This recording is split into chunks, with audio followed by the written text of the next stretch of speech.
प्यारे बच्चों नमस्कार। आज हम बीपीटी थ्योरम के बारे में पीपीटी के बारे में देखेंगे। मतलब थ्योरम बोल सकते हैं आप इसको। जैसे मान लीजिए क्या इसका आप फॉर्म जानेंगे तो इसका होता है बेसिक प्रोपोर्शनलिटी थ्योरम, ठीक है, जिसको हिंदी में है ना थेल्स थ्योरम बोलते हैं। जैसे बोल रहा है कि if a line draw parallel to one side of a triangle to intersect the other two sides in distinct point, the other two sides are divided in the same ratio। मतलब ये जो है बीसी के समांतर एक क्या है, parallel एक डी लाइन खींचा गया है, इसको हमें प्रूव करना है। कहता है, इसको हिंदी में भी अगर समझना चाहते हैं तो बोल देते हैं।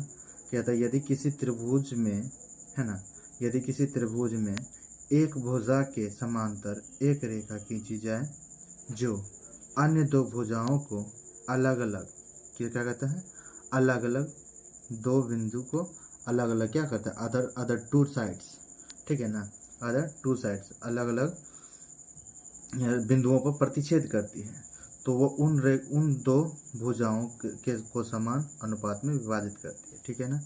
इसको क्या करता है, सेम रेशियो में विभाजित करती है। अब इसका प्रूफ में देखें तो इसमें पहले हमको दिया क्या है, वो ट्रायंगल दिया हुआ है जो हमने एक डीई के पैरेलल, हमने बीसी के पैरेलल एक डीई लाइन खींचा, ठीक है। तो आपका जब डीई के पैरेलल हमने एक लाइन खींचा, बीसी के पैरेलल हमने डीई एक लाइन खींचा, ठीक है। हमको प्रूफ करना है ए डी बटा डी बी और बराबर होगा ए ई बटा ई सी के। तो टेंशन नहीं लेना है, धीरे धीरे एकाएक ही करके चलते रहना है। और कहता है हमने कंस्ट्रक्शन क्या किया, हमने क्या किया, ज्वाइनिंग किया, हमने किसको, बी को ज्वाइन किया और हमने सी डी को ज्वाइन किया, ठीक है। अब एक हमने ड्रॉ किया क्या, ये हमने ए डी पर लंब डाला है ई एन को, और हमने क्या किया, मान लीजिए मतलब ये ए एन का जो है हमने ए एन को डी एम को हमने ए एन पर क्या किया, लंब डाला, ए ई पर हमने लंब डाला, ठीक है। अब हम आगे प्रूफ के लिए चलेंगे, ठीक है ना। प्रूफ के लिए क्या करना होगा हमें, तो प्रूफ के लिए अब सिंपल सा बात है कि प्रूफ के लिए आपको सिंपल लाइन में चलना है, ठीक है।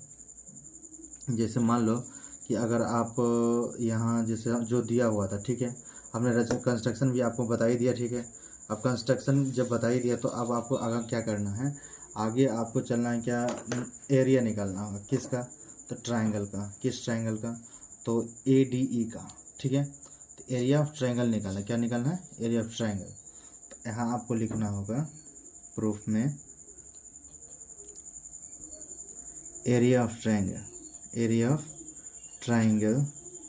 डी ई, ठीक है। जब ए डी निकालो एरिया तो क्या निकल के आएगा, हाफ ऑफ, क्या निकलेगा, हाफ ऑफ आएगा आपका ए डी इंटू क्या होगा, एन ई, ठीक है। क्योंकि इस ट्रायंगल का हाइट क्या है, ये एन ई है, ठीक है ना, इसलिए हमने ये दिया। फिर हमने एरिया ऑफ ट्रायंगल निकालना है। एरिया ऑफ ट्रायंगल क्या है, बी डी ई है ना, B D E, triangle B D E बराबर क्या होगा, हाफ ऑफ डी वी, ठीक है, गुना इसका भी जो है ना, ये इसका भी ट्रायंगल का हाइट क्या हो जाएगा, इसका हाइट ये हो जाएगा, ठीक है ना। क्योंकि हम जानते हैं कि समकोण त्रिभुज कुछ इस टाइप का होता है ना। आप यहाँ मतलब ऐसा होता है, आप यहाँ एक हाइट डाल दोगे तो आपका ये हाइट हो जाएगा, ठीक है ना। तो ये ट्रायंगल का हाइट क्या होगा, ये वाला हाइट हो गया। तो आप यहाँ क्या दीजिएगा, एन ई दे दीजिएगा, ठीक है ना।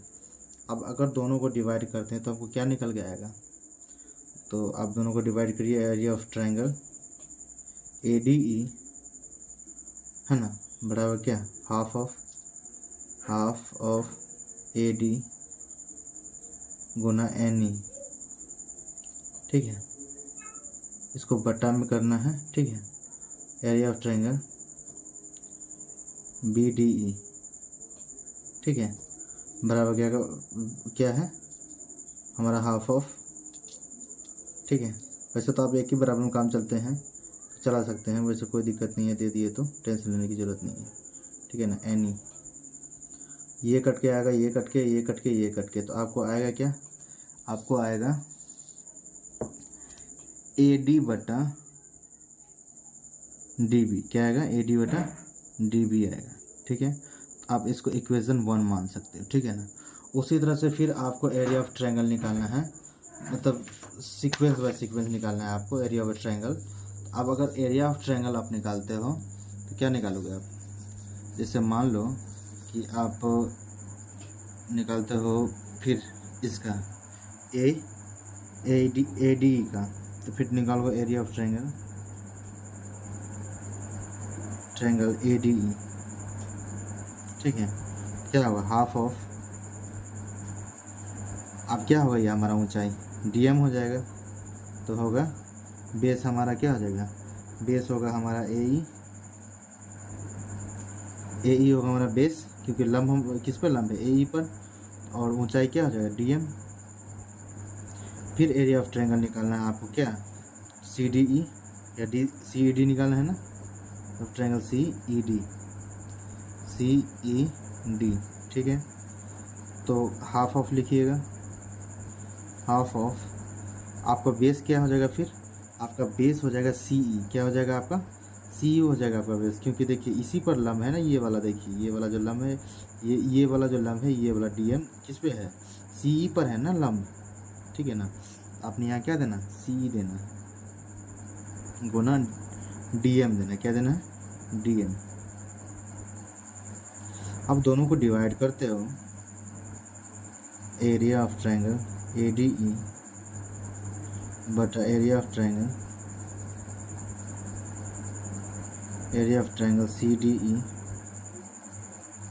CED बराबर क्या होगा, हाफ ऑफ AE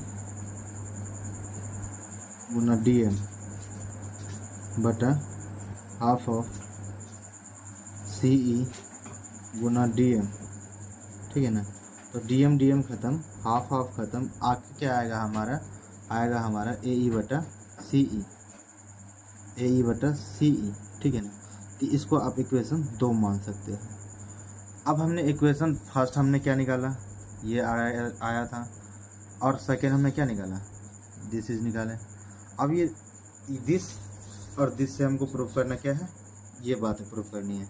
इसके लिए आपको क्या करना होगा, जैसे मान लो कि हम जो है अभी आपको बताए थे कि हम जब एक ट्रायंगल इसका कंसिडरेशन, हमने 2 लाइन क्या किया, एक 2 लाइन को जैसे जॉइन, जैसे इस लाइन के पैरेलल हमने इसको खींचा। ठीक है, अब क्या होगा, ये ट्रायंगल और ये ट्रायंगल का बेस जो है ना समान है, मतलब ये जो है ना, ये वाली सटी इस समान है। ठीक है ना, तो आपको यहाँ लिखना चाहिए क्या, यहाँ आपको लिखना चाहिए इसके, जहाँ मान लीजिए ये हमारा समान है, तो आपको यहाँ लिखना चाहिए क्या, कि एरिया ऑफ ट्रायंगल BDE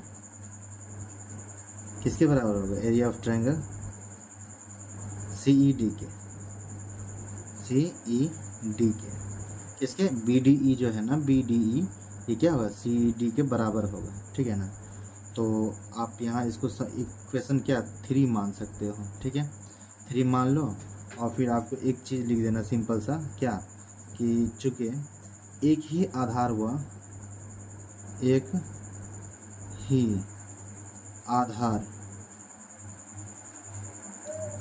व समांतर के बीच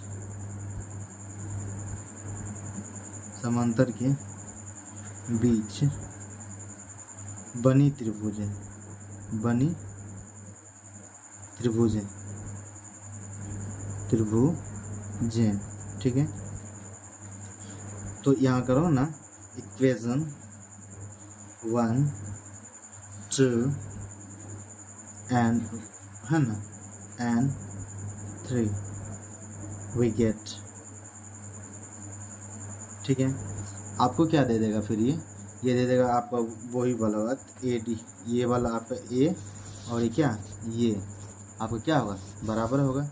आपको यहाँ लिखना पड़ेगा AD बटा DB बराबर AE बटा EC। ठीक है, ये क्या है हमारा, प्रूव हो गया। क्या हो गया हमारा, बीपीटी हमारा ये क्या प्रूव हो गया। बीपीटी क्या हो गया हमारा, प्रूव हो गया। Hence prove. ठीक है, आशा करते हैं कि ये बात आपको समझ में आए होगी।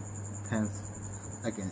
ठीक है, हम आगे फिर त्रिभुज का क्वेश्चन करते रहेंगे, इसलिए बने रहिए। ठीक है, धन्यवाद।